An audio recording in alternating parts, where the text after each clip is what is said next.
have your attention, please?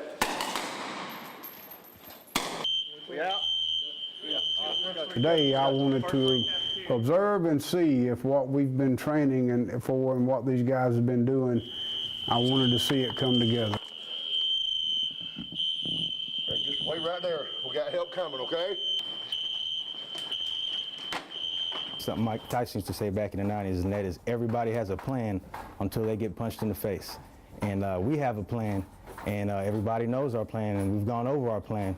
But in a real life scenario, more likely than not, you're going to fall back on your highest level of training and your instincts. We never want this type of situation to happen, but of course we have to be practical and we have to ensure that we're taking the necessary procedures and steps to make sure that we minimize any injuries and fatalities. Got one coming out! That's why we got to train to get better, to increase our level of training so we're ready, you know, in a worst case scenario.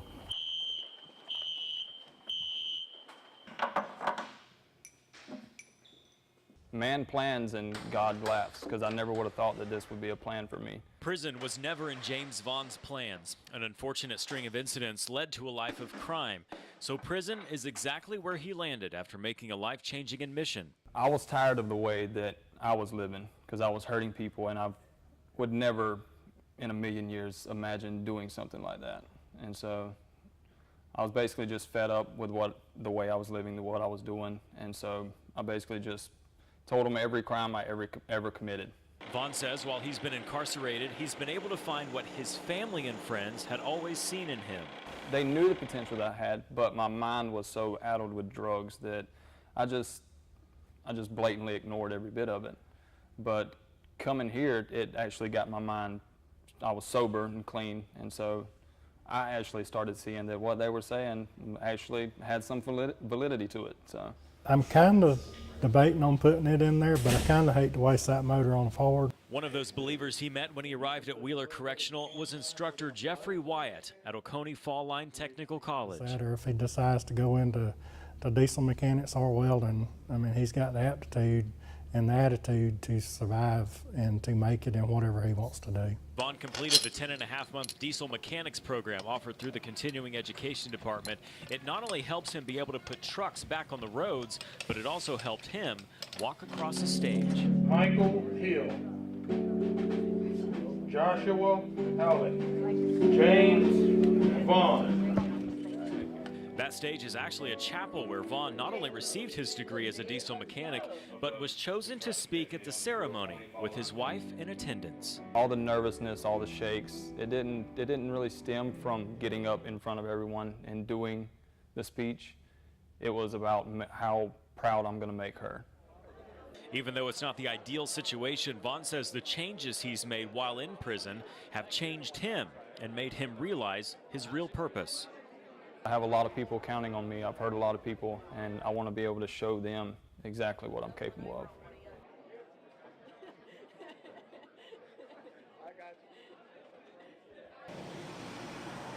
Oh, won't you wait till the sun shines, Nellie, when the clouds go drifting. Looking good! Hello, you got a good shape here. All eyes and cell phones were on the heads of some of Navicent Health's now baldest employees. I think it's some kind of like kindness, because they don't have to do it, but they're willing to do it for other kids and to feel more confident about themselves. The 5th annual Go Bald or Go Home charity event helps patients like Helvin, who was diagnosed this summer with leukemia, deal with the certain loss of his own hair. It makes me more confident about myself and that I'll lose my hair. I think you know him better than I would.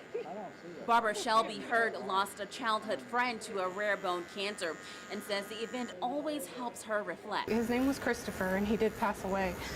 I'm sorry. And just being able to do something like this is awesome. It does come full circle, especially seeing the kids that are going through it. Oh my gosh, I can't imagine. Even though it's not easy to voluntarily give up your hair, Scott Daniels hopes this stops one idea young patients face while fighting cancer. Hopefully it'll also show that the children that you're not defined by your hair. In Macon, Nikel Williams, WGXA News.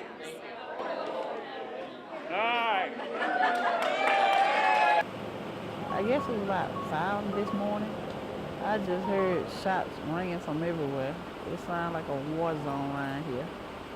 And I'm looking, and I didn't even know which way to go because I didn't know which way the bullets were coming from.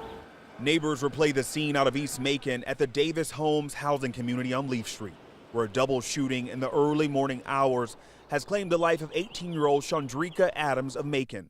The shooting also leaves a 16-year-old male victim recovering from a gunshot wound to the leg. It's just ridiculous. 18 years old, don't even know what life is about. It's sad. It's just sad. Sheriff's investigators say the two teens were sitting outside in front of an apartment in this Jeep when it all unfolded. A street scattered with bullet casings. Neighbors say this has become all too familiar. Well, gunshots have gotten kind of regular around here. But other than that, it used to be a quiet neighborhood. Investigators worked the scene for hours, and as the sun rose over East Macon, from just 1 block away, there came a sound of hope for a better tomorrow. Wilbur Johnson says he lost a student of his own just over 2 weeks ago in Macon to gun violence. He says he plays his trumpet to share a reminder. Maybe to remind us that there's something else. You know, there is a God, and we need him. And we need him bad. You don't want to see your babies destroyed in the streets like this, man. Something has to happen to them. Investigators have made no arrest in the shooting, which now marks Macon's 16th homicide in just 5 months. Neighbors say there's no fear, just faith. And I still feel safe because God is my protecting shield. We've survived everything else, and we will survive this too. But we got to reevaluate our approach. In East Macon, Tavares Jones, WGXA News.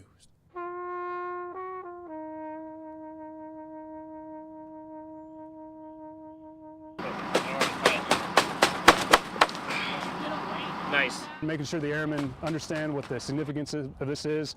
It doesn't require a lot on my part. They know what happened. They see their fellow countrymen in need. They see this as kind of the worst day of their lives down there in Florida, and they want to go and help out as quickly as we can. Major Derek Huber, commander of the 52nd Combat Communications Squadron, says his soldiers from the 5th Mob Communications Group are more than ready to help fellow airmen at Tyndall Air Force Base after the devastating Category 4 Hurricane Michael. Right now, there in the Panhandle is austere.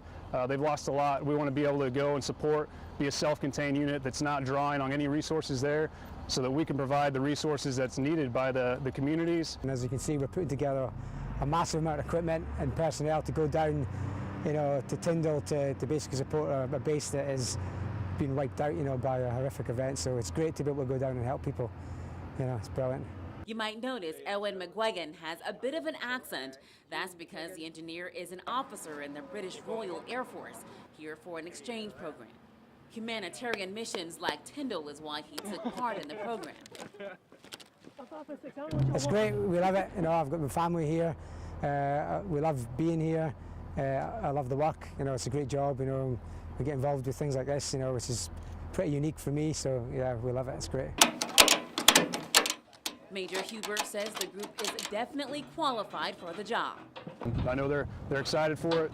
They want to be able to support in a way that really only the 5th Mob can do right now, because we're uniquely postured here in Robbins. We're just a couple hours up the road. We can get there very quickly, and we can get there and support our fellow Americans and fellow military members.